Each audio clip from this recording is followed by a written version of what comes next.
Chapitre 40. Mesdames Clark et Jennings se promenèrent encore quelque temps. Elinor, en silence à côté d'elle, réfléchissait à ce que venait de lui dire Anna. Elle n'avait appris, dans le fond, que ce qu'elle avait prévu. Le mariage de Lucy et d'Edward était décidé. Le moment seulement était encore incertain. Tout dépendait de cette cure ou de ce bénéfice, et il y avait peu de chances d'en trouver un tout de suite. Ces sortes de places veulent de grandes poursuites. Edward était trop timide et peut-être trop fier pour solliciter et n'avait pas de protecteur. Madame Ferrars ne manquerait pas, ainsi qu'elle l'avait annoncé, de lui nuire auprès de leurs connaissances en le représentant comme un fils entêté et rebelle. Et si Lucy, lasse d'attendre... Mais non. Tout prouve qu'elle tient à se marier et à devenir Madame Ferrars à tout prix. Dès que l'amie de Madame Jennings les eut quittés, elles remontèrent en carrosse et Madame Jennings questionna Elinor sur ce qu'elle avait accroché de Mademoiselle Stills. Mais Elinor, n'aimant pas à répéter des propos écoutés en fraude par le trou de la serrure, se contenta de lui dire ce qu'elle était sûre que Lucy aurait dit elle-même, que son engagement avec Edward subsistait et leur projet d'établissement. Ce fut tout ce que Madame Jennings put obtenir. « Comment ?» dit-elle. « Ils veulent attendre pour se marier qu'il ait un bénéfice? Mais c'est de la folie. Tout le monde sait avec quelle difficulté cela s'obtient. Ceux qui ont à nommer à un bénéfice le donnent à un de leurs parents ou le vendent bien cher. Peut-être qu'on lui fera de belles promesses pendant une année ou deux, puis il faudra qu'il se contente d'être vicaire de quelque paroisse pour 30 ou 40 pièces. L'intérêt de ces 2000, 100 ou 200 peut-être que l'oncle Pratt donnera pour l'honneur de marier sa nièce à son noble pupille, voilà tout ce qu'ils auront pour vivre, les pauvres gens. Et avec cela, un enfant toutes les années. Ils me font bien pitié. Il faut que je voie ce que je pourrais leur donner pour meubler leur presbytère. Quant à la sœur de ma Betty, ce n'est pas ce qui leur convient. Il ne leur faut qu'une fille de campagne qui fasse toute la besogne et un homme pour travailler au jardin. Voilà tout ce qu'il leur faut, et pas davantage. Le matin suivant, Elinor reçut par la petite poste une lettre de Lucy qui contenait ce qui suit et qui était assez mal orthographié. Holborn. J'espère que ma chère Elinor excusera la liberté que je prends de lui écrire. Mais je sais que son amitié pour moi lui fera trouver un grand plaisir à apprendre que je vais bientôt être heureuse avec mon cher Edward, après bien des peines et des traverses. Nous avons bien souffert, mais à présent tout va bien, et notre amour mutuel est et sera pour nous une source inépuisable de bonheur. Nous avons eu bien des épreuves, bien des persécutions, mais décidés comme nous l'étions à tout surmonter, nous avons tout souffert avec courage. Une amie comme vous fait plus de bien que les ennemis ne peuvent faire de mal. J'ai dit à Edward comme vous aviez été bonne pour moi, et je vous assure qu'il en est bien reconnaissant. Je suis sûre que vous et la chère Madame Jennings, vous serez bien aise d'apprendre que je viens de passer 2 heures avec mon bien-aimé Edward et que j'en suis contente à tout égard. Il n'est rien qu'il ne soit prêt à sacrifier à sa Lucie, et jamais il n'a voulu entendre parler de nous séparer, quelque chose que j'ai pu lui dire, car je pensais qu'il était de mon devoir, quoi qu'il pût m'en coûter, de l'inviter à ne pas se brouiller avec sa mère et à ne pas renoncer à sa fortune. Je suis même allée jusqu'à lui offrir de partir à l'instant même et de ne pas revenir à Londres qu'il ne fût marié. Mais il a repoussé vivement cette idée.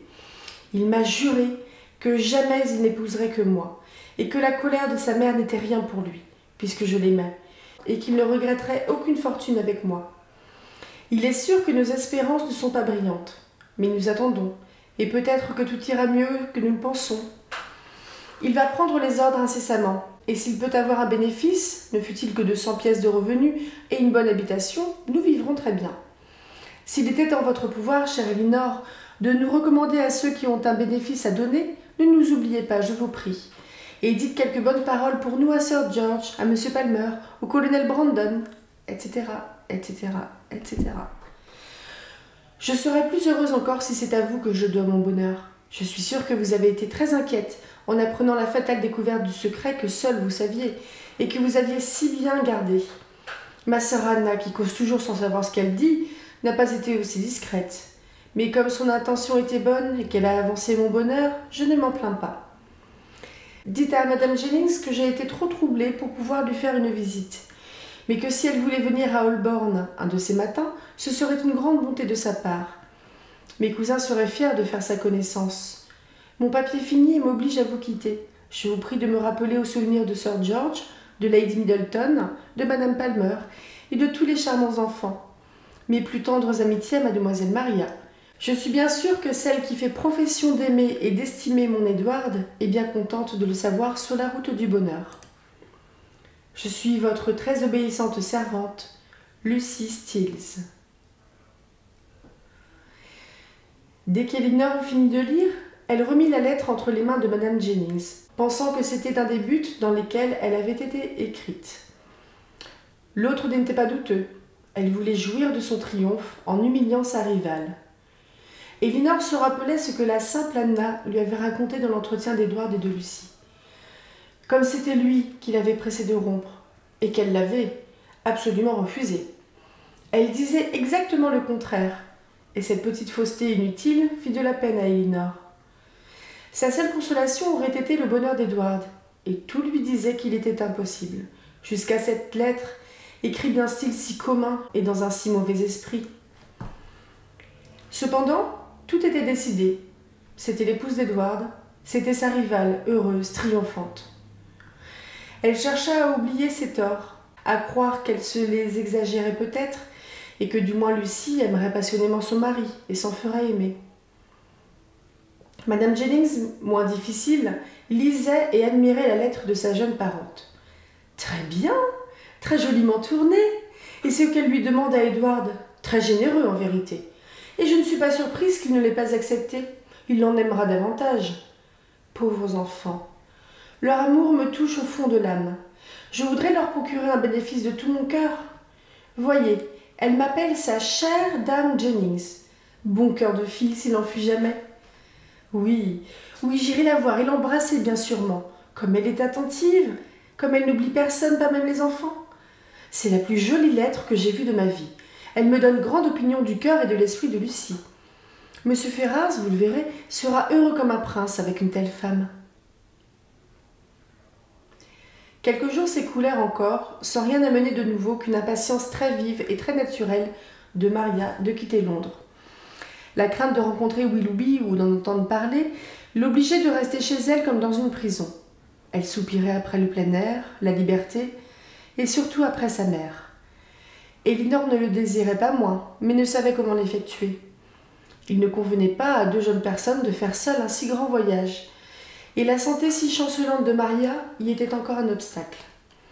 À peine Elinor croyait-elle qu'elle pût le supporter, elle en parla à leur bonne hôtesse, et la consulta sur les meilleurs moyens de lever ses difficultés.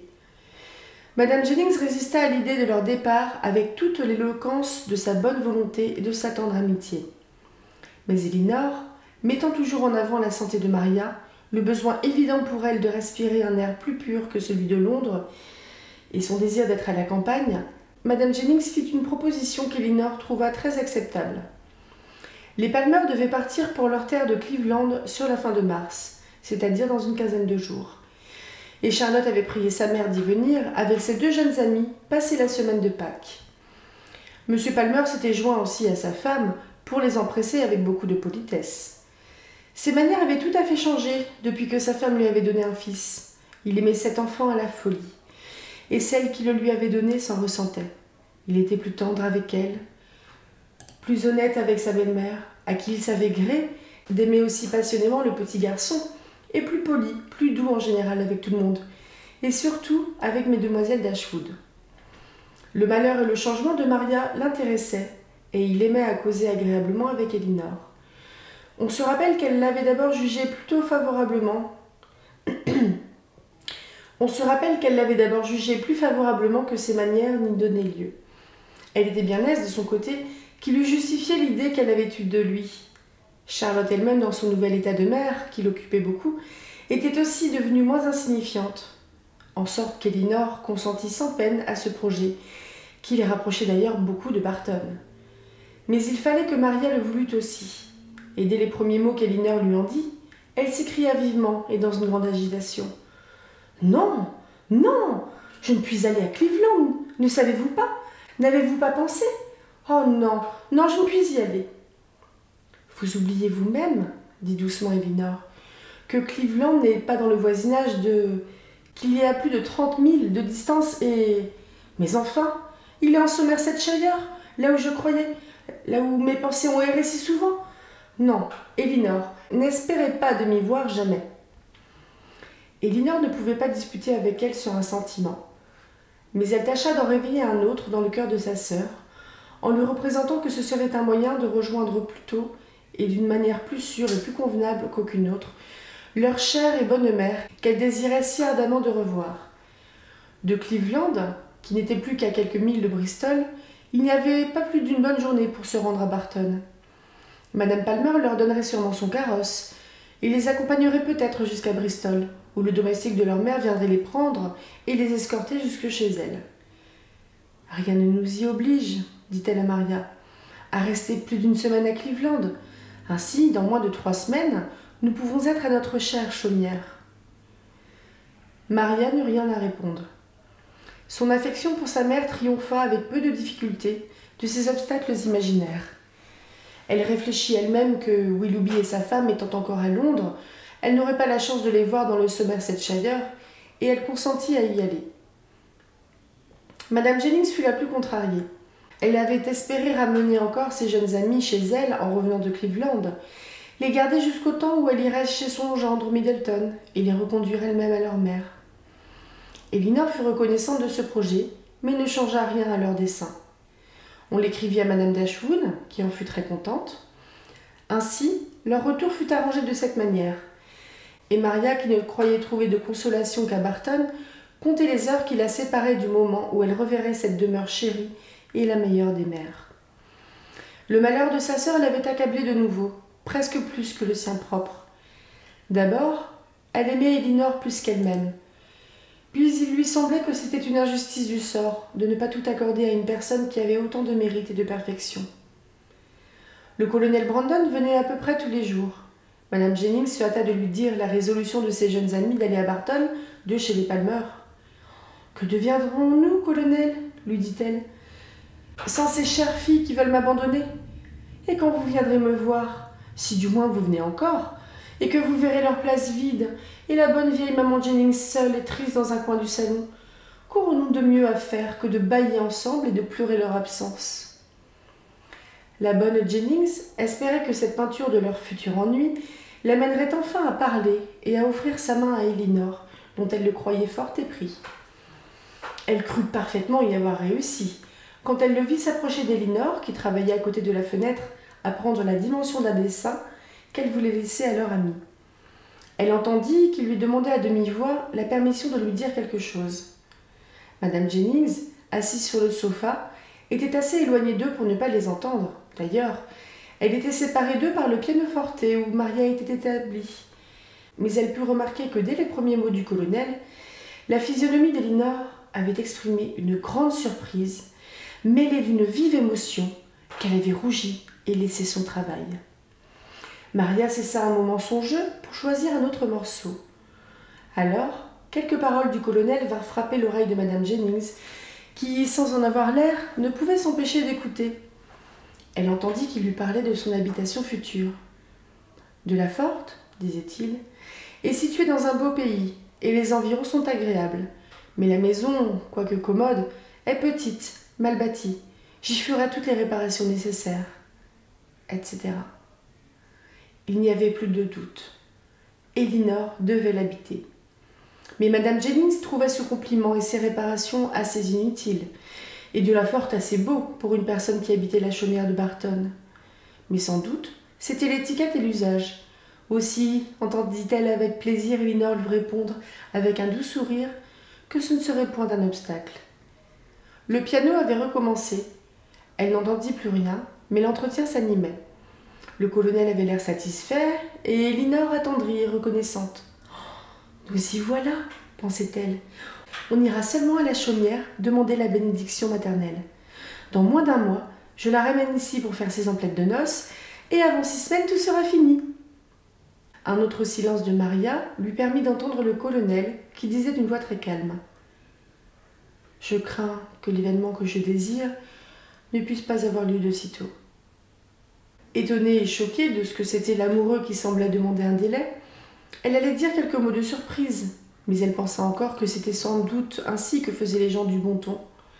D'autant plus qu'Elinor, loin de paraître le moins du monde fâchée, lui dit en souriant « Et moi, monsieur, j'espère au contraire qu'à présent, il n'y aura plus d'obstacles, et que votre généreux sentiment aura bientôt sa récompense. » « C'est clair cela, pensa Madame Jennings. On pourrait peut-être trouver cela singulier. Quant à moi, j'aime cette franchise. Mais elle fut surprise après cela de voir le colonel quitter Elinor de sang-froid, et bientôt après sortir de la chambre. Il faut convenir, pensa-t-elle, que le cher homme est un peu glacé, mais il n'est plus très jeune, et si son amour est moins ardent, il durera plus longtemps. Voilà ce qui s'était passé entre eux pendant cet entretien. « J'ai entendu parler, mademoiselle, lui avait dit le colonel, de l'injustice que votre ami, M. Edward Ferrars, a soufferte de sa famille. Si je suis bien informée, il a été entièrement repoussé par sa mère, parce qu'il persévère dans ses engagements avec une jeune personne qu'il aime, dont il est aimé, dont sa sœur et sa mère faisaient beaucoup de cas, et qui demeurait même chez la dernière comme une amie intime. Est-ce vrai, mademoiselle? Je m'en rapporte à vous. » Elinor dit que rien n'était plus vrai. La cruauté et le danger de séparer deux jeunes cœurs attachés l'un à l'autre depuis longtemps, dit avec sentiment le colonel, m'ont toujours paru une des responsabilités les plus terribles. Il s'agit du bonheur ou du malheur, non seulement dans cette vie, mais aussi dans l'autre. Ma triste expérience là-dessus me fait trembler. Madame Ferrars ne sait pas ce qu'elle fait, et où elle pouvait entraîner son fils. Le malheur d'être déshéritée est bien léger, auprès de celui qui l'attendait dans un mariage forcé, et auprès des remords d'avoir manqué à sa parole. Je l'estime, de sa noble résistance. Je ne l'ai vu que 2 ou 3 fois, mais il m'a plu dès le premier moment. C'est un jeune homme plein de mérite, sans aucun des ridicules et des travers si fréquents que l'on a lorsque l'on est élevé avec l'espoir d'une brillante fortune. Je m'intéresse à lui pour lui-même, et parce qu'il est votre ami, et je voudrais que dans ce moment fâcheux, cet intérêt pût lui être utile. J'apprends qu'il va se faire consacrer et prendre le parti de l'Église, et je le loue encore d'avoir préféré cet état à d'autres, plus brillants et moins respectables. Voudriez-vous avoir la bonté de lui dire que le bénéfice de ma terre de Delaforte se trouve heureusement vacant? J'en ai eu l'avis ces derniers jours, et s'il veut bien l'accepter, je serais charmée qu'il puisse lui convenir. Dans ces malheureuses circonstances, j'ai peut-être le droit de l'espérer, et mon regret est qu'il ne soit pas plus considérable. Le dernier recteur en tirait 200 livres par année, mais je le crois très susceptible d'amélioration. Ce n'est pas sans doute une place aussi considérable qu'il le mériterait, mais telle qu'elle est, s'il veut bien l'accepter, j'ai un grand plaisir à la lui offrir, et je vous prie de l'en assurer. L'étonnement d'Elinor en recevant cette commission aurait à peine été plus grand s'il lui avait fait l'offre de sa main. Cette place qu'elle croyait qu'Edward n'obtiendrait de bien longtemps, et peut-être jamais, lui était offerte. Il n'y avait plus d'obstacle à son mariage, et c'était elle qui était appelée à le lui apprendre. C'était en partie pour elle qu'on la lui donnait. Elle éprouvait là-dessus un tel mélange de sentiments contradictoires qu'il n'est pas étonnant que Madame Jennings ait attribué son émotion à une cause plus directe. Mais bientôt, tout sentiment personnel s'effaça du cœur pur et noble d'Elinor. Elle ne sentit plus qu'une profonde estime et une vive reconnaissance pour le généreux colonel qui se privait lui-même de l'avantage qu'il pouvait retirer de son bénéfice, pour obliger un homme intéressant et malheureux qu'il regardait comme l'ami d'Elinor.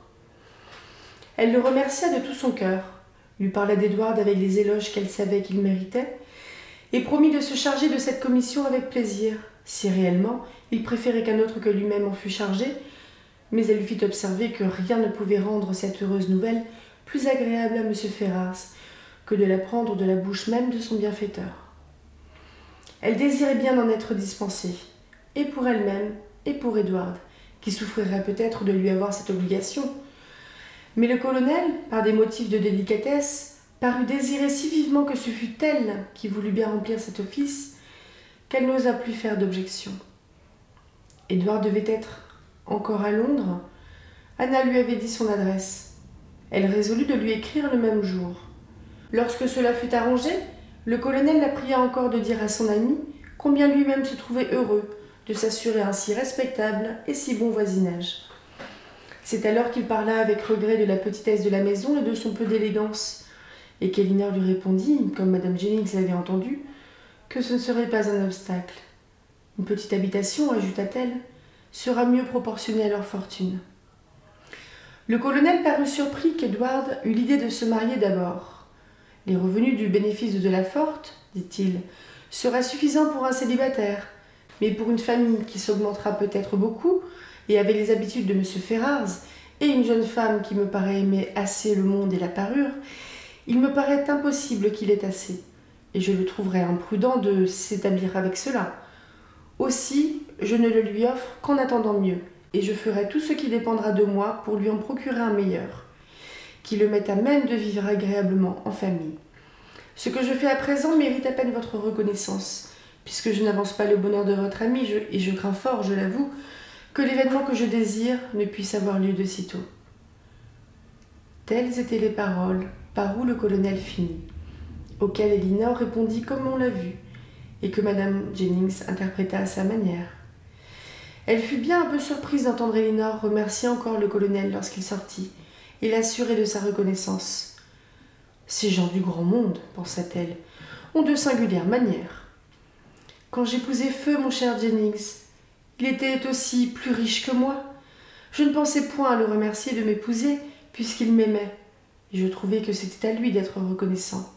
Mais sans doute, ce sont là les belles manières. Chapitre 41. Maria sortit aussi, et Madame Jennings en fut charmée. Il lui tardait d'être seule avec Elinor et de lui faire son compliment. « Eh bien, ma chère, lui dit-elle en souriant avec son air de sagacité, je ne vous demande pas ce que vous disait le colonel, car, quoique sur ma parole, je fisse tout ce que je pouvais pour ne pas écouter, je n'ai pu m'empêcher d'en entendre assez pour m'expliquer toute l'affaire. Je vous assure que jamais rien ne m'a fait plus de plaisir, et je vous en félicite de tout mon cœur. »« Je vous remercie, madame, dit Elinor. C'est sûrement un grand plaisir pour moi qu'une chose que je croyais ne pouvoir s'effectuer de bien longtemps, et peut-être jamais, se soit aussi vite décidée, et je sens la bonté du colonel de s'être adressé à moi plutôt qu'à d'autres. Peu d'hommes agiraient aussi généreusement que lui. Peu, fort peu, ont un aussi bon cœur et sont aussi désintéressés. Je n'ai jamais été plus surprise. Vraiment, ma chère, vous êtes aussi par trop modeste. À quelle personne vouliez-vous qu'il s'adressât, qui lui convînt mieux que vous? Quant à moi, je n'ai pas du tout été surprise. J'y ai souvent pensé ces derniers temps, et j'étais sûre qu'il en viendrait là. Vous en avez jugé sûrement d'après la connaissance que vous aviez avant moi de l'humanité du colonel, et d'après sa bonté. Mais du moins, vous ne pouviez prévoir qu'il trouverait aussitôt l'occasion de l'exercer. « L'occasion » répéta Madame Jennings. « Ah ! Quant à cela, lorsqu'un homme s'est mis une chose dans la tête, l'occasion s'en trouve toujours. Eh bien, ma chère, la noce suivra bientôt, je suppose, et je verrai un couple heureux s'il en fut jamais. »« Il faut l'espérer, » dit Elinor avec un triste sourire. « Vous viendrez à Delafort bientôt après, sans doute. »« Ah, ma chère, bien sûrement, et je suppose qu'il y aura place pour moi, quoique la maison soit petite, au dire du colonel, mais ne le croyez pas. Je vous assure, moi, qu'elle est belle et bonne. Je ne sais pas ce qu'il y aurait à réparer. Au reste, si cela l'amuse, il faut le laisser faire. Il est assez riche pour se donner ce plaisir. » Elles furent interrompues par le domestique qui vint dire que le carrosse était à la porte, et Madame Jennings, qui devait sortir, se leva pour se préparer. « Eh bien, ma chère, dit-elle, il faut que je vous quitte avant de vous avoir dit la moitié de ce que je pense, mais nous en jaserons dans la soirée, où nous serons tout à fait seuls. Si le colonel revient comme je suppose, il ne sera pas de trop, mais nous ne recevrons que lui. Vous devez avoir trop d'affaires dans la tête pour vous soucier de compagnie. Adieu donc, je vous laisse. Aussi bien vous devez vous languir de le dire à votre sœur. »« Je le lui dirai sûrement, répondit Elinor, mais pour le moment, je vous prie de n'en parler à personne. » Madame Jennings eut l'air d'être un peu contrariée. « Très bien, dit-elle, je comprends. Mais Lucie, cependant, qui a toute confiance en vous, il me semble qu'il est juste qu'elle le sache la première, et je vais la voir ce matin. »« Non, non, madame, dit vivement Elinor, surtout pas à Lucie, je vous en conjure. Un délai d'1 jour ne sera pas bien fâcheux pour elle, et jusqu'à ce que je l'ai écrit à M. Ferrars, ainsi que je l'ai promis au colonel, Je préfère que personne ne le sache. Je vais lui écrire à l'instant. Il n'y a pas de temps à perdre pour qu'il se fasse consacrer le plus tôt possible. Madame Jennings paraît d'abord assez surprise, mais après un instant de réflexion, elle crut avoir saisi ce qu'Elinor voulait dire, que sans doute le premier acte ecclésiastique du nouveau pasteur Ferrars serait de bénir le mariage du colonel et d'Elinor, et qu'on voulait saisir cette occasion de lui faire un beau présent. « J'entends, dit-elle, c'est vrai cela. C'est très joli, très généreux de la part du colonel. Et c'est bien, parce qu'Edward est votre ami, car lui le connaît à peine. Je suis charmée de voir que tout soit déjà si bien arrangé entre vous. C'est là sans doute pourquoi il parlait de délai. Très généreux en vérité. Mais, ma chère, il faut pourtant que votre vieil ami vous dise une chose. Il me semble que ce n'est pas à vous à écrire là-dessus à M. Ferrars. Le colonel aurait dû s'en charger. Cela aurait mieux convenu. » Elinor rougit beaucoup. Pauvre Elinor. Sans se soucier à elle-même, elle était bien aise d'écrire, encore une fois à Edward, avant qu'il appartînt à une autre femme, et de lui apprendre la première son bonheur. Pourquoi donc cela n'est-il pas convenable, madame? Comme vous le disiez, M. Ferrars est mon ami, et non pas celui du colonel. M. Brandon est si délicat qu'il a préféré que ce fût moi qui le proposasse à Edward, et je le lui ai promis. À la bonne heure, donc. Il ne faut pas commencer par le désobliger, mais c'est une singulière espèce de délicatesse. Allons, mes chevaux m'attendent, et je vous laisse écrire. Je vous promets le secret pour aujourd'hui, puisque vous le voulez, mais demain, je le dis à tout le monde, je vous en avertis. Elle sortit, puis rentra tout de suite. À propos, ma chère, je pense à la sœur de ma Betty. Je serais charmée qu'elle ait une si bonne maîtresse. Elle s'entend à tout. Je la ferai venir, vous en serez enchantée. C'est précisément tout ce qu'il faut à Delaforte. Vous y penserez à votre loisir. Elinor l'entendit à peine, lui répondit « Oui, madame, certainement, pour la faire en aller. » Elle pensait à sa lettre à Edward. Dès qu'elle fut seule, elle prit la plume. Par où commencer?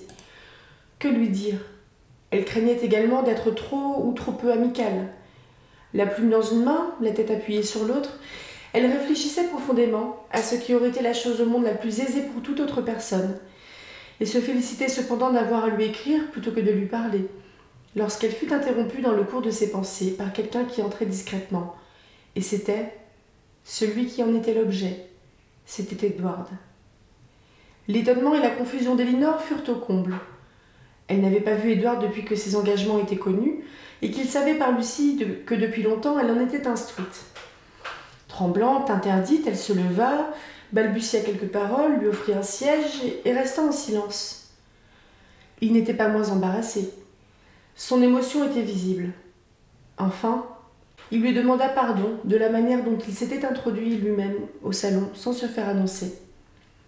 « Je venais, lui dit-il, me présenter avant mon départ chez Madame Jennings et chez vous, mesdames. J'ai rencontré votre amie sur l'escalier. Elle m'a obligeamment pressée d'entrer, en me disant que je trouverais mademoiselle Dashwood de salon occupée à... Enfin, que vous aviez à me communiquer une affaire très importante et qui me surprendrait beaucoup. J'ai cru devoir vous épargner la peine de me l'écrire, d'autant que je quitte Londres demain et que de longtemps, de très longtemps peut-être, je n'aurai pas le bonheur de vous revoir. J'aurais été bien malheureux de partir sans prendre congé de vous et de mademoiselle Maria. Demain, je vais à Oxford. » « Vous ne seriez sûrement pas partie, dit Elinor, sans recevoir nos bons vœux, lors même que je n'aurais pas eu le plaisir de vous voir.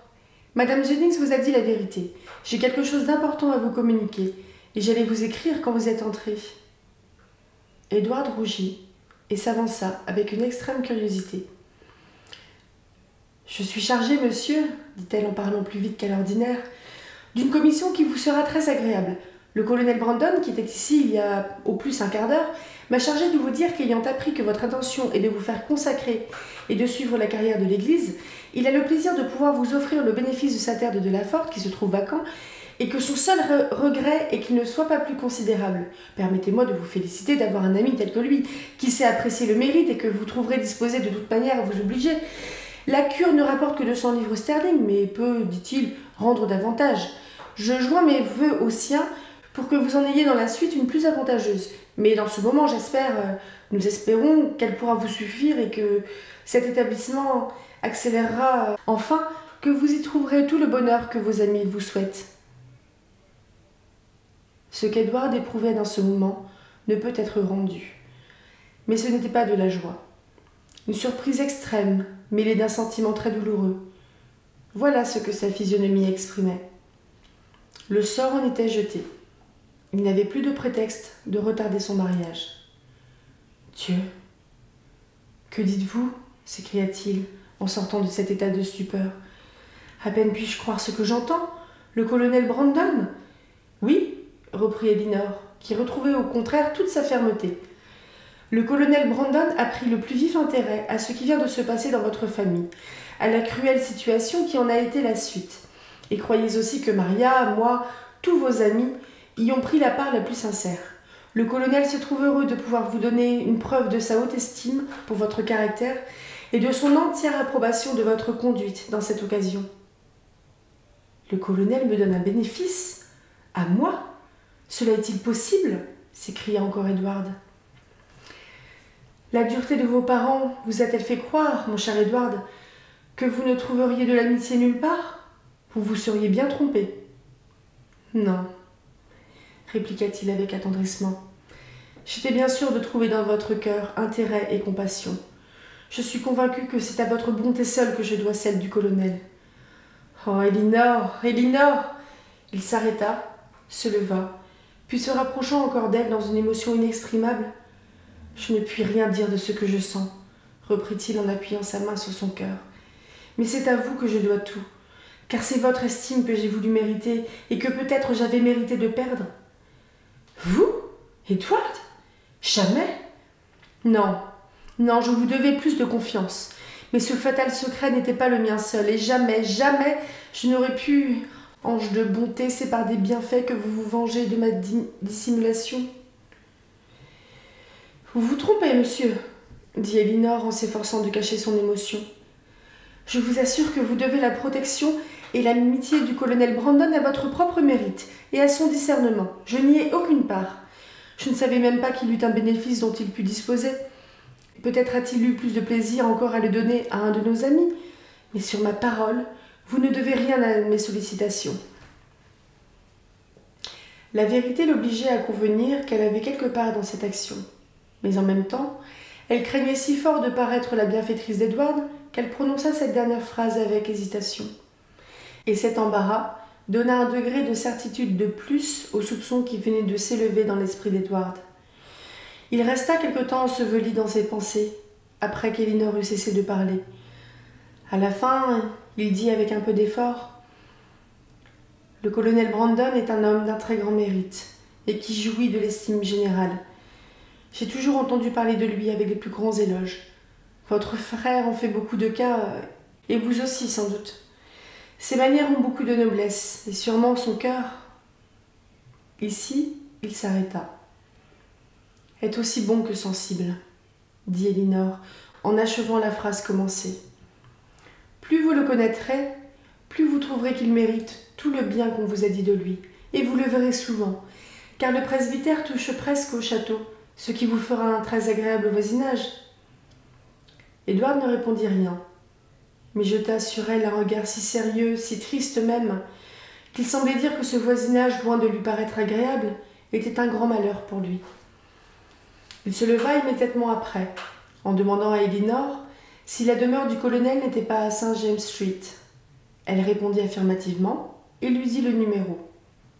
« Il faut que j'aille lui faire les remerciements que vous ne voulez pas recevoir. » Elinor ne tenta pas de le retenir. Ils se séparèrent avec plus d'embarras qu'au commencement. Elle lui renouvela ses vœux pour son bonheur, sous tous les rapports et dans tous les changements de situation. Il voulut répondre de même. Ses paroles expirèrent sur ses lèvres, à peine put-il articuler. « Elinor, puissiez-vous être heureuse ?» Et il disparut. « Heureuse !» répéta-t-elle en soupirant. « Quand je le reverrai, si jamais je le revois, il sera le mari de Lucie. » Des larmes remplirent ses yeux. Elle resta assise à la même place, cherchant à se rappeler chaque mot qu'il avait prononcé, à comprendre ses sentiments. Hélas, elle ne pouvait se dissimuler qu'il n'avait pas l'air plus heureux, que c'était même tout le contraire, depuis que son sort était assuré. Madame Jennings rentra. Quoiqu'elle eût fait beaucoup de visites et qu'elle eût sans doute bien des choses à dire, elle était tellement occupée du grand secret qu'elle entama d'abord ce sujet en entrant au salon. « Eh bien, ma chère, dit-elle, vous n'avez pas eu besoin d'écrire. Je vous ai envoyé le jeune homme lui-même. N'ai-je pas bien fait? Je suppose qu'il n'a pas eu grande difficulté et que vous l'avez trouvé tout disposé à accepter votre proposition. »« Oui, sans doute, madame. Il est allé d'ici chez le colonel pour le remercier. »« Fort bien! Mais sera-t-il prêt bientôt?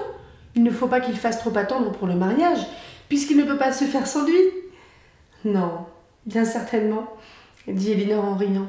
Mais il faut qu'on l'attende. Je ne sais pas du tout combien il lui faut de temps pour sa consécration. Je n'en puis parler que par conjecture. 3 ou 4 mois peut-être. 3 ou 4 mois? S'écria Madame Jennings. Seigneur, ma chère, avec quelle tranquillité vous en parlez? Croyez-vous que le colonel veuille attendre 3 ou 4 mois?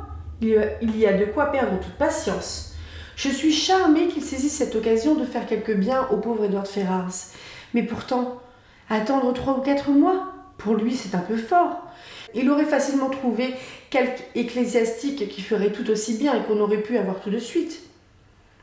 Oui, ma chère dame, dit Elinor, on en trouverait beaucoup, mais le seul motif du colonel Brandon est d'être utile à M. Ferrars et non pas à quelqu'un d'autre. Que le ciel me bénisse, s'écria la bonne Jennings en éclatant de rire. Son seul motif? Vous ne me persuaderez pas que le colonel n'ait d'autre motif en se mariant que de donner 25 guinées à M. Ferrars. L'erreur ne pouvait pas durer plus longtemps, et l'explication qui eut lieu les amusa beaucoup, sans qu'il y eût rien à perdre ni pour l'une ni pour l'autre. Au contraire, Madame Jennings échangea un plaisir pour un autre, et sans perdre l'espoir du premier. « Allons, dit-elle, à la Saint-Michel, j'espère aller voir Lucie dans son presbytère et la trouver bien établie. Et qui sait encore si je ne pourrais pas faire d'une pierre deux coups et visiter en même temps la maîtresse du château. Car cela viendra un jour, je vous le promets, et vous serez les 2 couples les plus heureux qu'il y ait jamais eu au monde. » Elinor soupira. Elle était bien sûre, quant à elle, de ne pas avoir sa part de bonheur.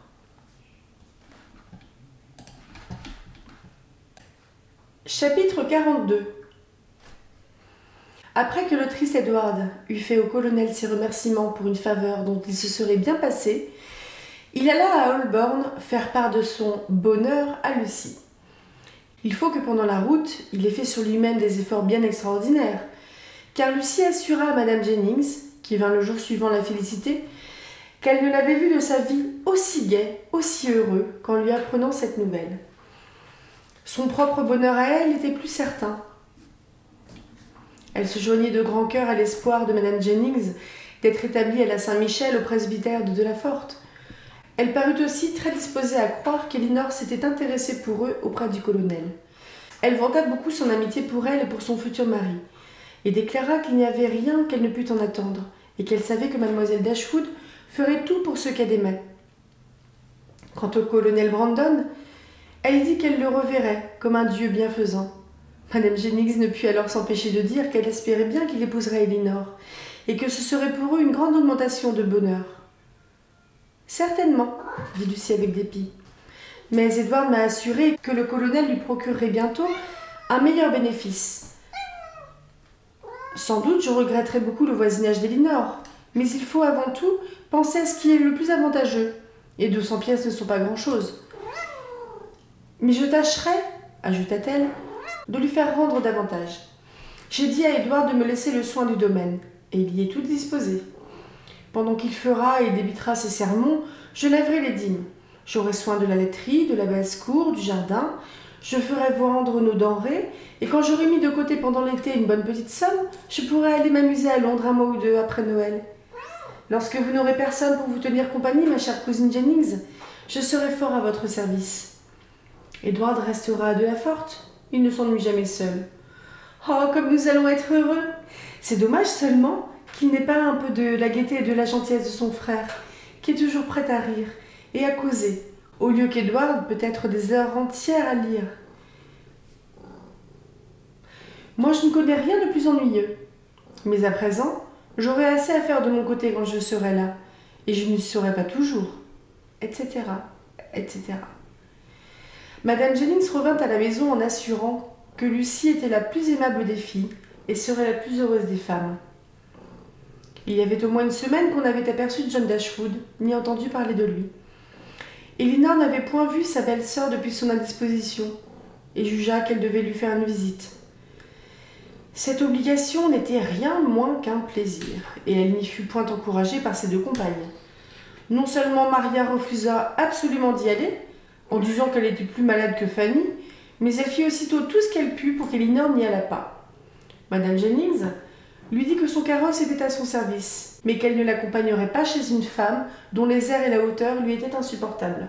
« J'aurais cependant eu du plaisir, dit-elle, à l'avoir humiliée et piquée du choix de son frère, à lui dire combien je l'approuve, et à lui apprendre qu'Edward va se marier et n'aura plus besoin d'eux. Mais qui sait si je la trouverai encore aussi fâchée qu'elle veut le paraître. Son orgueil et son avarice doivent se livrer à un combat. Elle est blessée que sa belle-sœur ne soit pas la fille d'un lord, mais elle est bien aise peut-être de l'espoir d'avoir sa part de l'héritage de son frère. Oh, l'odieuse femme, et que je vous plains de vous croire obligée de la voir. » La bonne Elinor pensait peut-être de même, mais ne voulut pas en convenir.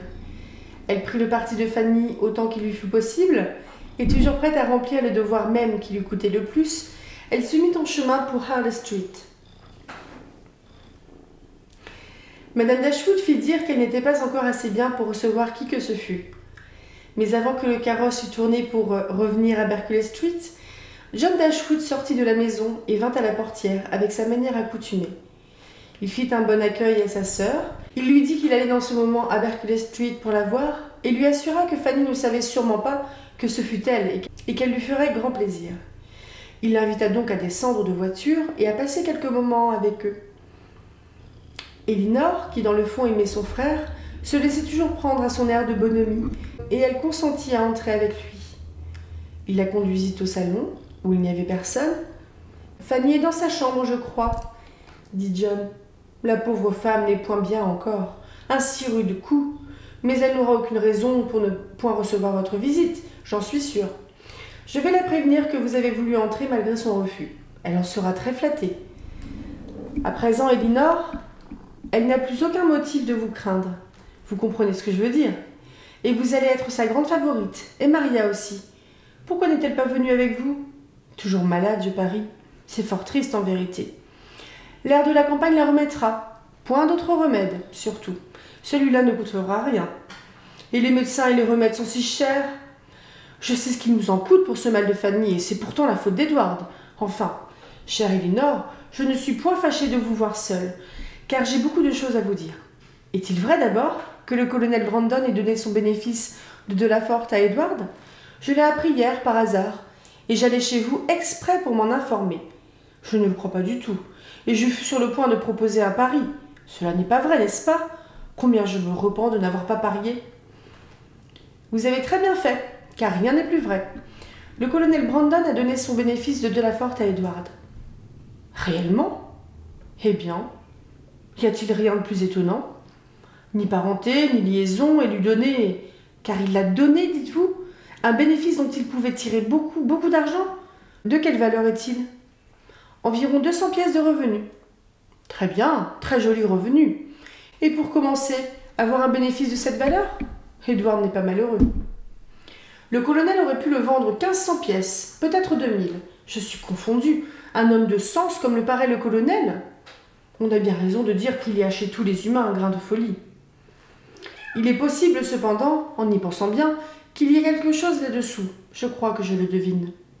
Le colonel l'aura vendu à quelque jeune homme de famille riche, qui n'a pas encore l'âge requis, et Edward l'occupe jusqu'à ce temps-là, et tirera la moitié du revenu. 100 pièces pour quelqu'un qui n'a rien, c'est très honnête. Je parie que j'ai mis le doigt dessus. Cela explique tout. Elinor assura que non. Très positivement. Elle raconta qu'elle avait été employée elle-même à faire à Edward l'offre du colonel, qu'elle était sans aucune réserve, et que le seul regret du colonel était que son bénéfice ne fût pas plus considérable. « Je ne puis en revenir, s'écria John. C'est vraiment étonnant. Quel peut être le motif du colonel? Un très simple. Le désir d'être utile à Monsieur Ferrars. En vérité, chère Elinor, je crois plutôt que c'est le désir de vous plaire. Si vous pouviez encore vous intéresser le moins du monde à Edward. Mais après ce qu'il vous a fait, vous courtisez, laissez croire à tout le monde qu'il vous était attaché, indisposez votre belle-sœur contre vous à cette occasion, et puis être engagé à une autre qui ne vous vaut pas, c'est mal cela, très mal. Et vous devez le détester plus que personne. Mais vous avez un si bon cœur. Écoutez, ne parlez pas à Fanny de ce bénéfice. Je lui en ai dit un mot, et elle l'a très bien pris. Mais elle n'aime pas à entendre parler de son frère. Elinor eut peine à s'empêcher de lui dire que Fanny pouvait supporter avec calme une acquisition de fortune à son frère qui ne lui ôtait rien à elle-même. Madame Ferrars, ajouta John en baissant la voix et d'un air important, ne sait rien de cela, et nous voulons le lui cacher autant qu'il sera possible. Quand le mariage d'Edward aura lieu, nous tâcherons aussi qu'elle l'ignore, au moins quelque temps. Mais pourquoi toutes ces précautions? Dit Elinor. Il n'est pas à supposer que Madame Ferrars puisse avoir la moindre satisfaction ou la moindre peine en apprenant que son fils a de quoi vivre. Elle a prouvé par sa conduite avec lui qu'elle n'y prenait plus nul intérêt. Elle ne le regarde plus comme son fils, puisqu'elle l'a repoussé pour toujours. Sûrement, on ne peut imaginer qu'elle éprouve à son égard quelque impression de chagrin ou de joie, qu'elle s'intéresse à ce qui lui arrive. Elle n'a pas privé volontairement son enfant de tout secours pour conserver la sollicitude d'une mère. « Oh, Elinor, dit John, n'ayant pas trop l'air de comprendre dans quel sens elle parlait. Votre raisonnement est très bon, mais il n'est pas dans la nature. Madame Ferrars a repoussé loin d'elle un fils ingrat et désobéissant. Mais elle ne peut pas oublier qu'il est son fils. Vous me surprenez. Je crois que cela a été sorti de sa mémoire. Vous parlez en femme piquée contre Edward, et je le comprends. Mais cela n'empêche pas que Madame Ferrars ne soit une des plus tendres mères qu'il y ait au monde. Elinor garda le silence. Nous espérons à présent, continua-t-il, que Robert épousera Mademoiselle Morton. Elinor sourit de la grave importance de son frère. Je suppose, dit-elle, que cette jeune dame n'a pas de choix dans cette affaire. De choix? Qu'entendez-vous par là? J'entends que d'après ce que vous me dites, on peut supposer qu'il est indifférent à Mademoiselle Morton d'épouser Edward ou Robert. Certainement. Il ne peut y avoir aucune différence, à présent que Robert est comme un fils unique. C'est d'ailleurs un jeune homme très agréable et très supérieur à son frère. Elinor ne dit plus rien. John fut aussi silencieux quelques moments. Il avait l'air de réfléchir. « Encore une chose, ma chère sœur, dit-il très bas en lui prenant la main. J'étais à penser si je devais vous le dire, mais le plaisir de vous en faire part l'emporte sur la prudence. Et quoique Fanny, de qui je le tiens, m'ait bien recommandé le secret, je ne puis le garder avec vous. Vous ne me trahirez pas. Eh bien, j'ai de fortes raisons de penser que Madame Ferrars a dit à sa fille quelques objections qu'elle eut sur une certaine liaison que nous avions tous soupçonnée, vous m'entendez, Elinor? Elle l'aurait beaucoup préférée à ce qui est, et elle n'en aurait pas eu la moitié tant de peine. J'ai été enchantée d'entendre que Madame Ferrars pensa ainsi. C'est une circonstance très avantageuse pour vous, et pour nous tous. C'eût été, a-t-elle dit à Fanny, beaucoup moins fâcheuse en comparaison, qu'il se fût vraiment attaché à l'une de vos belles-sœurs, et elle voudrait bien à présent qu'il en fût ainsi. Mais il n'en est plus question, puisqu'il n'y a jamais songé, et qu'il n'avait nul attachement pour vous. Seulement, j'ai voulu vous le dire, parce que cette préférence de la mère de ma femme doit vous flatter infiniment. Mais vous, ma chère Elinor, vous ne devez avoir aucun regret. Il n'y a pas de doute que vous serez très bien établie. Et tout considéré, mieux qu'avec Edward. De la Forte est, à ce que je crois, une plus belle terre que celle que Madame Ferrars destinait à son fils. Avez-vous vu le colonel Brandon dernièrement? Quand vous serez sa femme, j'espère que vous l'engagerez à mieux veiller à ses intérêts et à ne pas donner au premier venu ce qui peut lui rapporter beaucoup à lui-même. Elinor était indignée. Elle en avait assez entendu. Non pas pour satisfaire sa vanité ou pour flatter son amour-propre, mais pour irriter ses nerfs et la faire repentir de sa visite. Elle fut charmée d'être dispensée de répondre ou d'entendre encore quelques sots propos par l'arrivée de M. Robert Ferrars, qui vint étaler ses grâces et sa parure devant la grande glace du salon de sa sœur. « Après quelques mots insignifiants, John Dashwood se rappela que Fanny ne savait pas encore qu'Elinor était là. Il sortit pour l'en informer et laissa sa sœur tête à tête avec le beau Robert, qui par sa gaieté, son contentement de lui-même, sa suffisance et son air important, semblait jouir de n'avoir plus à partager avec son frère l'amour et les libéralités de leur mère, et donner à Elinor une aussi mauvaise opinion de son cœur que de sa tête. Elle espérait au moins qu'il ne lui parlerait point d'Edward, mais elle était dans l'erreur. 2 minutes ne furent pas écoulées qu'après un éclat de rire assez long, il lui demanda en riant toujours s'il était vrai qu'Edward alla prendre les ordres et dut être pasteur au village de la Forte. Elinor le confirma et lui répéta ce qu'elle avait appris à John. Alors, ces éclats de rire immodérés recommencèrent. L'idée de voir Edward en surplis dans une chaire, publiant les bans de mariage des villageois, leur donnant la bénédiction nuptiale, baptisant les petits-enfants, le divertissait outre mesure. Au surplus, disait-il, je lui ai toujours trouvé la tournure d'un vrai curé de village, si sérieux, si modeste, si peu élégant. Pauvre Edward, la nature l'avait fait pour cela, et son éducation l'a achevé. Se douterait-on que nous sommes frères? Jamais vous ne l'auriez pensé, j'en suis sûre. Et il se regardait encore dans la glace et recommençait à rire. Non, en vérité, monsieur, dit Elinor en jetant sur lui un coup d'œil méprisant. Il n'y a entre vous deux nul rapport. Elle attendit avec une immuable gravité que son accès de gaieté folle fût passé. Tout à coup, il cessa de rire. Mais qu'avez-vous donc, mademoiselle Dashwood lui dit-il. Vous êtes aussi sérieuse qu'Edward? Vous lui auriez 100 fois mieux convenu que cette petite fille si gaie, si animée. Savez-vous qu'elle me fait grande pitié, cette pauvre petite Lucie? Il y avait de l'étoffe pour en faire une élégante, une femme à la mode. Et devenir la femme d'un grave pasteur, être enterrée dans un presbytère en bonnet rond, un grand chapeau de paille, au lieu de cette délicieuse coiffure, de ces plumes flottantes, elle est vraiment très à plaindre. Et ce pauvre Edward? Je plaisante. Mais sur mon âme, je suis très touchée de son malheur. Le voilà ruiné pour toujours. On peut faire une folie d'amour quand on est riche à la bonne heure. Épouser une jolie fille, braver tous ses parents, suivre sa tête, faire parler de soi. Tout cela peut être assez plaisant. Mais il faut avoir une fortune indépendante et ne pas risquer de tout perdre. Pauvre garçon.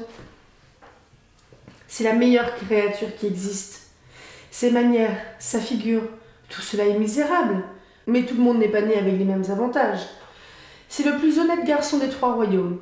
Au reste, à quoi cela sert-il dans le monde? Vous le voyez? À se rendre ridicule? À faire des folies par excès de vertu? Tient-on tout se compromet? À sa place, j'aurais épousé mademoiselle Marton et ses 30 000 livres. Et comme Lucy Steele c'est beaucoup plus joli, je l'aurais prié de m'aimer, toujours. Il ne serait pas au point où il en est, pauvre Edward. Il s'est ruiné lui-même complètement. Le voilà séquestré de toute société décente. Pour moi, je l'ai dit à madame Ferrars. Ma chère mère, je ne sais pas ce que vous ferez dans cette occasion, mais si Edward épouse cette jeune fille, je suis décidée à ne plus le voir. Je lui offris de lui parler, de le dissuader de ce mariage, mais c'était trop tard. La rupture avait eu lieu. Ma mère me promit ce qu'elle aurait donné à Edward. Je ne pouvais pas en conscience agir contre mes propres intérêts, mais j'en suis fâchée, très fâchée. Je pouvais mieux me passer que lui de fortune, ne le trouvez-vous pas, mademoiselle? Mais cependant, elle ne gâte rien aux autres avantages. Pour le pauvre Edward, il n'aura qu'une jolie femme, dont il sera bientôt là, et une cure de 200 livres, qui ne le nourrira pas la moitié de l'année. Et voilà le beau sort qu'il s'est fait. Robert aurait parlé sur ce ton la journée entière. Elinor ne l'écoutait plus du tout. L'entrée de madame John Dashwood fit taire l'un et sortir l'autre de sa profonde rêverie. Fanny avait une nuance d'embarras avec Elinor, comme se reprochant de l'avoir accusée à tort d'aimer Edward et d'en être aimée. Celle-là, du moins, ne lui en parla point et tâcha d'être plus cordiale qu'à l'ordinaire. Elle poussa la bonté jusqu'à dire qu'elle était fâchée qu'elles quittassent la ville et qu'elle espérait les voir l'été à Norland. Son mari était extasié de sa politesse et de ses grâces. En accompagnant Elinor à sa voiture, il lui dit qu'elle devait être bien contente de sa belle-sœur et de sa visite. « Je vous promets, ajouta-t-il, pour elle comme pour moi, que nous serons des premiers à vous visiter à De la Forte, car je vois que tout s'achemine là. Puisque le colonel doit vous aller rejoindre à Cleveland, il la loua beaucoup aussi avec sa parcimonie ordinaire d'un arrangement qui les faisait retourner à Barton sans rien dépenser. Comme Edward n'était plus à Londres et qu'elle ne craignait pas de le rencontrer, elle prit le parti d'aller faire une courte visite à Lucie, qui la reçut avec transport, ne lui parla que de son bonheur et lui fit une invitation pressante de venir la voir dans son presbytère à Delafort. Elinor riait de ce que tout le monde l'envoyait à Delafort, endroit dans l'univers qu'elle désirait le moins d'habiter, son unique désir étant actuellement d'éviter toutes les occasions de revoir Edward.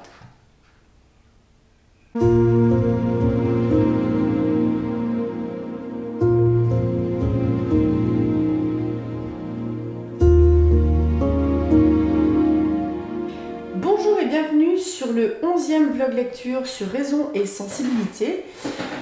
On vient donc de finir le tome 3.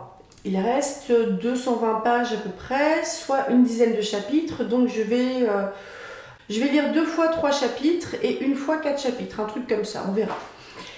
Et comme ça, j'aurai fini, nous aurons fini Raison et sensibilité, donc le tout premier livre que Jane Austen a écrit. Le quiproquo là, le fameux quiproquo. Alors les quiproquos, en fait, c'est vrai que on peut en voir assez régulièrement, surtout dans les comédies romantiques. Donc je pense autant dans les films, les séries romantiques ou dans les bouquins, dans les romances. Ça me fait un petit peu tiquer du coup parce que au final, moi j'ai l'impression qu'il y a un peu tout le monde qui est en train de shipper entre guillemets Elinor et le colonel Brandon, décidément. Tout le monde est en train de shipper Elinor et le colonel Brandon. Donc tout le monde pense qu'Elinor va finir à Delafort. Mais du coup, ça ne sera pas le cas du tout. Et en fait, cette histoire de quiproquo, mais c'est horrible, je trouve, parce que c'est encore en train de remuer le couteau dans la plaie pour Elinor, qui voit potentiellement l'homme de sa vie. Je dis potentiellement parce qu'au final, ils ne se sont rien promis. Comme au final, entre Maria et Willoughby, il ne me semble pas qu'il y ait eu de mots d'amour d'échanger. Pas de promesses, pas de gestes affectueux, parce que ces gestes affectueux ne se faisaient pas à l'époque sans doute, mais bon, on sait ce qu'il en est. En fait, là je suis moins dans l'empathie avec Elinor parce que on voit qu'elle réussit à rebondir vite.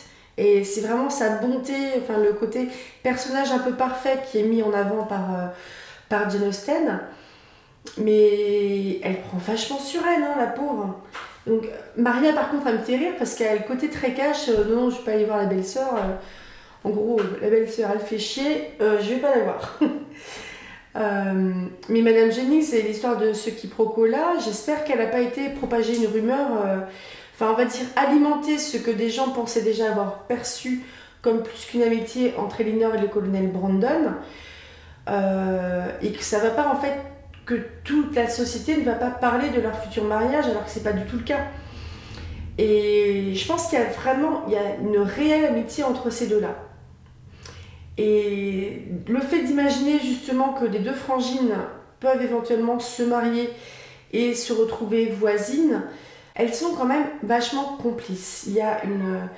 On peut parler de sororité vraiment là-dedans, quoi. Elles sont vraiment très complices parce qu'elles sont proches en âge. Emma est plus jeune, par exemple, elle a 5-6 ans de moins qu'elle. Maria et Elinor, elles sont vraiment... et elles se complètent, je trouve, au niveau des caractères, de la manière dont elles réagissent. Elinor qui peut un peu apaiser Maria, et Maria peut-être un petit peu secouer aussi Elinor. Du coup, je sais pas comment on va se dépatouiller parce que là, Edward, faudrait vraiment qu'il se déclare à Elinor, c'est juste pas possible. Et l'autre vieille Paul, Madame Ferrars-Mère, qui dit oui, en gros, je préférais encore qu'il épouse Elinor Dashwood parce qu'elle est moins pire que Lucy Stills. Super, ça donne vachement envie de l'avoir comme belle-mère. Mais ouais, c'est assez marrant. Puis c'est marrant que moi j'aime bien la petite évolution qu'il y a sur Monsieur Palmer. Dans le petit bout de film que j'ai vu là, qui était adapté en 95, il me semble, avec... il y avait le mec qui joue Dr House, je sais plus son nom, Hugh Glory. Je le trouve parfait dans... Je l'ai vu un tout petit peu quand ils se rencontrent en fait. Et je le trouve parfait dans ce rôle-là de mec un peu blasé, qui a pour d'être là, très house. Enfin bref, c'était assez drôle. Mais pour en revenir au livre, eh ben je sais pas comment on va se dépatouiller là, parce que le colonel Brandon ne s'est pas déclaré à Maria, même s'il a pu se rapprocher un peu physiquement d'elle quand elle s'est effondrée, lui tenir la main, essayer de la consoler. Mais Edward ne s'est pas du tout déclaré à Elinor, et dans la situation dans laquelle ils sont, là où Edward est en train de... Enfin, c'est quasiment bon, là, ils sont quasiment passés devant le curé, Edward et Lucie. C'est complètement inenvisageable qu'Elinor se déclare, c'est pas possible. Maria, je pense, aurait pu le faire, peut-être. Peut-être.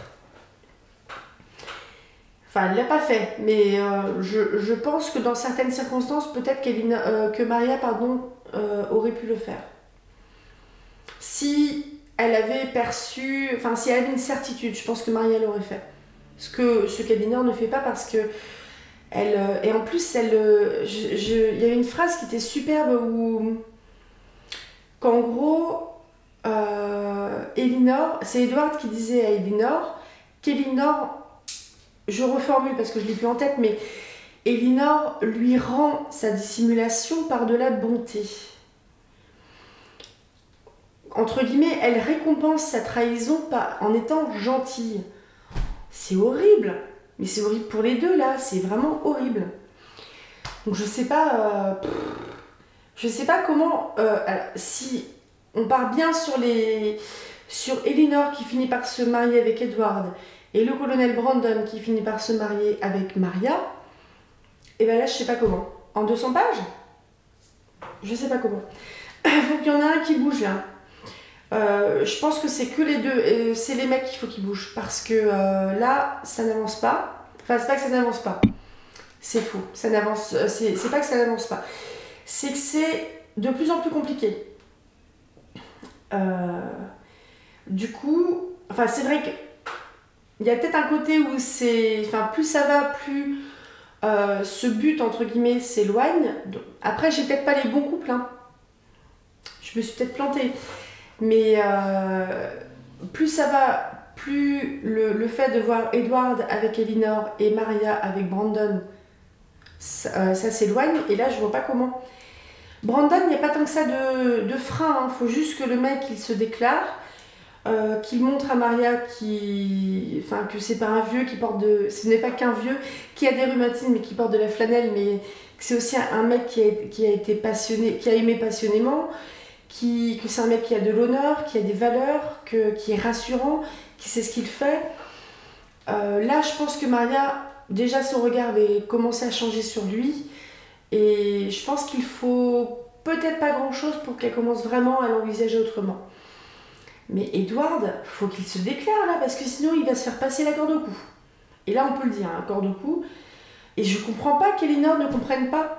Lucie raconte ce qu'elle veut, ce qui veut dire qu'elle raconte de la merde, elle raconte ce qui tourne à son avantage, ce qu'Elinor comprend complètement bien, mais Edward, il faut vraiment qu'il bouge.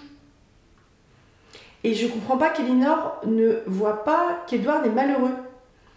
Donc je sais pas si c'est juste cette promesse de mariage envers Lucie. Est-ce qu'ils sont un peu papouillés trop fort quand lui il avait 18 ans et elle qu'elle a été minote, est-ce qu'ils se sont pas un peu papouillés trop fort, est-ce qu'ils n'ont pas flirté ou voire un flirt poussé, je pense pas qu'ils aient couché parce que s'ils se destinent à la prêtrise, à être pasteur, je sais pas comment on dit, à la pasteurisation. S'il se destine à être pasteur, je pense pas qu'il ait fauté. Ou peut-être que si. Parce qu'il peut être passionné aussi, mais après, ça peut être un amour de jeunesse qui a flambé vite et puis qui s'est éteint vite aussi. Donc je sais pas. Là, il faut que les mecs ils se bougent. Donc les mecs, bougez-vous. Et du coup, bah, j'ai plus qu'à finir, finir tout ça. J'ai hâte, j'aime bien. C'est cool. Puis c'est plein d'humour, je trouve. C'est super subtil, hein, mais c'est plein d'humour. C'est vraiment cool à lire. Je vous souhaite une bonne soirée. Merci de m'avoir écouté. N'hésitez pas à laisser un petit commentaire, un petit pouce vers le haut si vous avez aimé, ou un petit pouce vers le bas si vous n'avez pas aimé. Les critiques constructives sont acceptées, tant que c'est cordial, hein, on est entre gens de bonne société, s'il vous plaît. Mais enfin, n'hésitez pas à vous abonner avec la cloche blanche parce que si je me débrouille pas trop mal, il y a des chances que je risque d'être assez active sur YouTube, peut-être aussi sur les autres réseaux sociaux aussi. Pardon, je fais du bruit. En fait, ça ne se voit pas là, mais j'ai l'ordinateur qui est ici, j'ai le micro qui est là, là j'ai des branchements, j'ai ma souris, c'est un peu le bordel. Donc dès que je bouge, je percute quelque chose. J'ai pas encore fait tomber le verre, c'est déjà bien, parce qu'il y a de l'eau dedans. Donc à bientôt!